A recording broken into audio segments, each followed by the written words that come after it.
जनादेश न्यूज पाहूया आजच्या काही ठळक घडामोडी।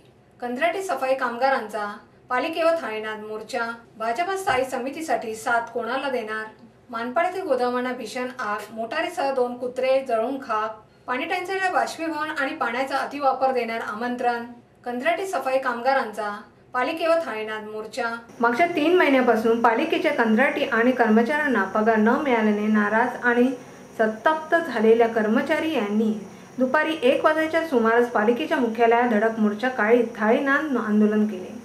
पोलिसांनी मध्यस्थी करीत पालिका अधिकाऱ्यांशी चर्चा घडवून आणल्यानंतर दिलेल्या आश्वासना कंत्राटी कर्मचारी यांनी आंदोलन मागे घेतले।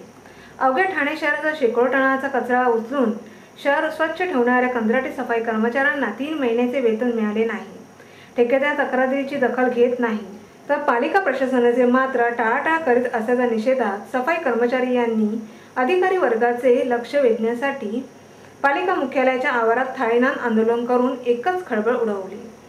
ठाणे महानगरपालिकेच्या हद्दीतील कचरा साफ करणाऱ्या जवळपास 500 पेक्षा अधिक कर्मचारी तब्बल 20 सोसायटीच्या माध्यमातून काम करीत आहेत। या कर्मचाऱ्यांना 3 महिने पगारच मिळाला नाही। चौकशीत ठेकेदाराला महानगरपालिकेने पैसे न दिल्याने ठेकेदार वेतन देत नसल्याचा सूर कर्मचाऱ्यांनी काढला। त्यामुळे मागील 3 महिन्यापासून कंत्राटी कर्मचारी हे आश्वासनावर आहेत। अखेर पालिका अधिकारी यांचे लक्ष वेधण्यासाठी सफाई कर्मचारी यांनी दुपारी 1 वाजताच्या सुमारास पालिका मुख्यालयासमोर आंदोलन करीत थाळीनाद केला।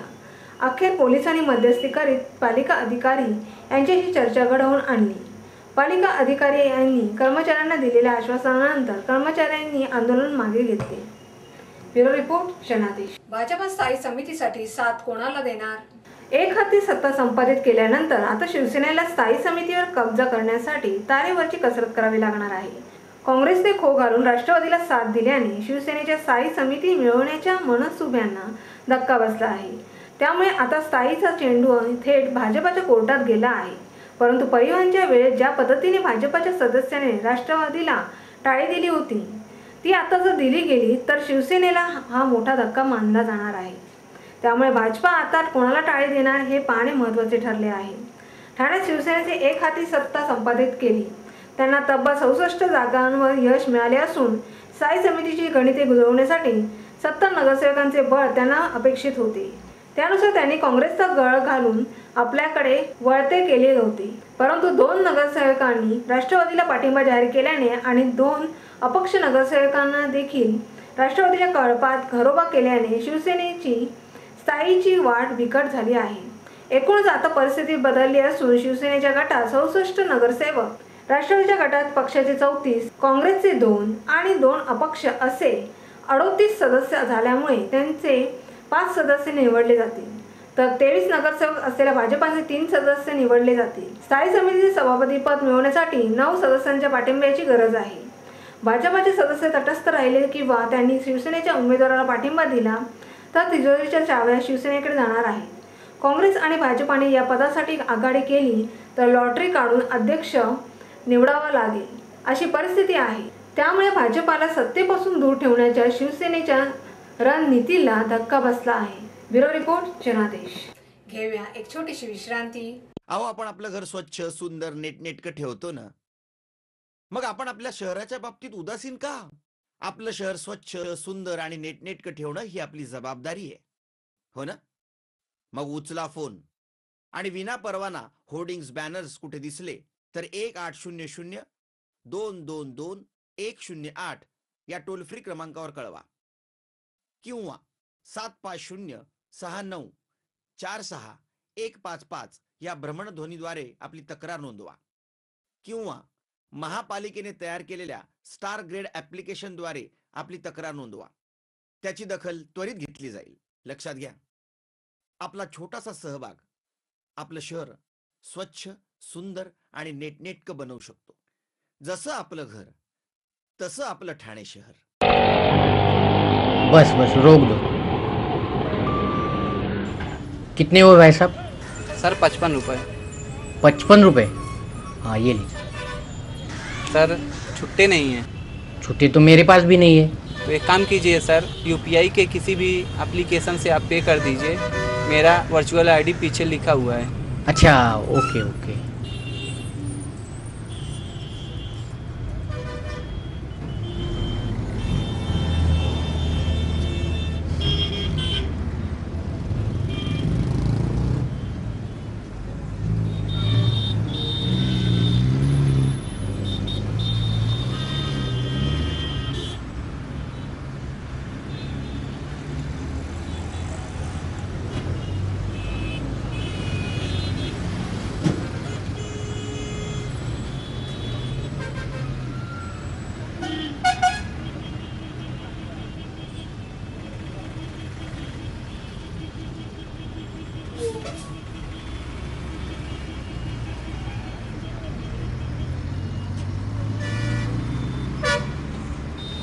हम यूपीआई को सपोर्ट करते हैं। मेरा देश, मेरा देश, मेरा देश, मेरा देश बदल रहा है, आगे बढ़ रहा है।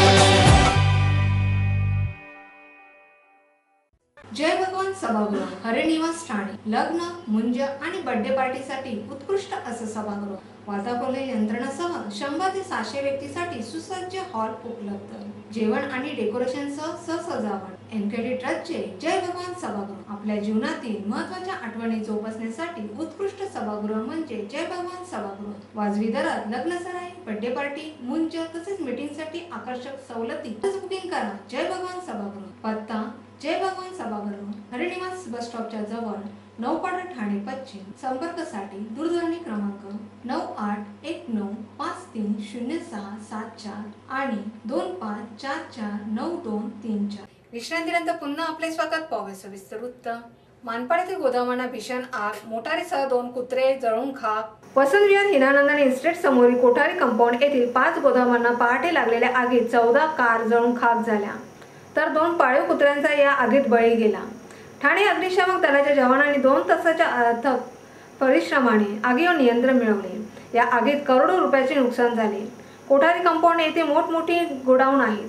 पहाटे 3:30 दरम्यान 5 गोदामांना आग लागली, त्यामध्ये अतुल्य मोटार्सच्या 14 मोटारी जळून खाक झाल्या। रमणिक यांचे फर्निचरचे गोडाऊन, रणसिंग पहलिया यांचे परफेक्ट हायड्रोलिक मशीन, सावला एंटरप्राइजेस आणि इनफोकल सोल्युशन ही 5 गोडाऊन जळून खाक झाली। आगीची माहिती पहाटे 4:15 दरम्यान आपत्ती व्यवस्थापन विभागाला समजली। या विभागाचे अधिकारी संतोष कदम यांनी अग्निशामक दलाला माहिती दिल्यानंतर 3 अग्निशामक दलाचे बंब, 8 पाण्याच्या टँकरच्या मदतीने 2 तासाच्या अथक परिश्रमानंतर ही आग आटोक्यात आणण्यात आली।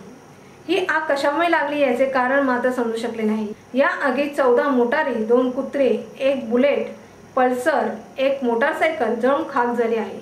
याबाबत चितळसर मानपाडा पोलीस ठाण्यात गुन्हा दाखल करण्यात आला आहे। ब्युरो रिपोर्ट जनादेश। पाणी टंचाईला बाष्पीभवन आणि पाण्याचा अतिवापर देणार आमंत्रण।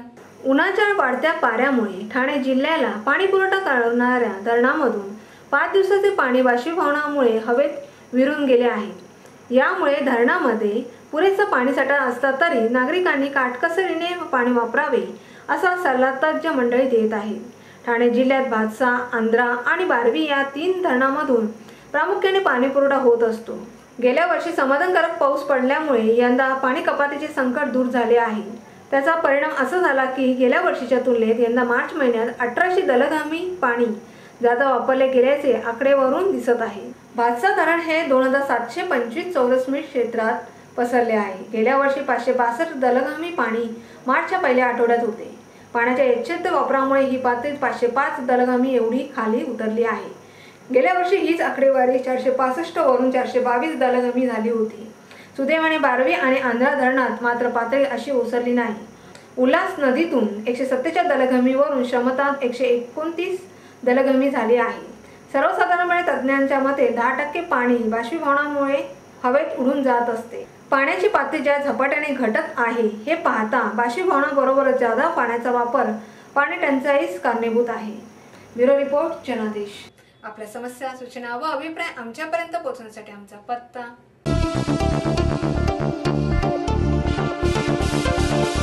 या होत्या आजच्या काही ठळक घडामोडी। पुन्हा भेटूया याच वेळी वृत्तवाहिनीवर। आपली मनसा, आपला देश, पाहत राहा जनादेश। धन्यवाद।